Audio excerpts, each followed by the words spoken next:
சேலம் மாவட்டத்தில் நடைபெறும் நிகழ்ச்சிகள், முக்கிய செய்திகள், திருவிழாக்கள், அரசியல் செய்திகள், ஆன்மீக செய்திகள் அனைத்தும் தெரிந்து கொள்ள சேலம் நியூஸ் டுடே சேனலை சப்ஸ்கிரைப் செய்யவும். சேலம் பொன்னம்மாபேட்டை ஆஞ்சநேயர் கோவில் அருகே இறந்து கிடந்த மூதாட்டி நல்லடக்கம் செய்த கவுன்சிலர் தெய்வலிங்கம். சேலம் பொன்னம்மாபேட்டை ஆஞ்சநேயர் கோவில் அருகே இறந்து கிடந்த மூதாட்டி தகவல் தெரிந்து 9வது வார்டு கவுன்சிலர் தெய்வலிங்கம் காவல் நிலையத்திற்கு தகவல் கொடுத்தார்.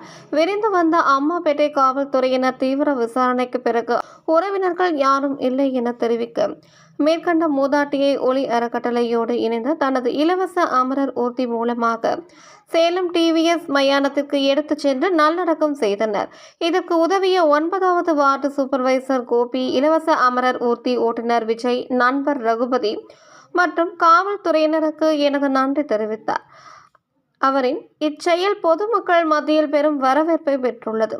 கவுன்சிலர் தெய்வலிங்கம் எங்கு யாருக்கு எந்த பிரச்சனை என்றாலும் கட்சி பாகுபாடு இன்றி ஓடோடி வந்து உதவுவார் என பொதுமக்கள் பாராட்டி வருகின்றனர்.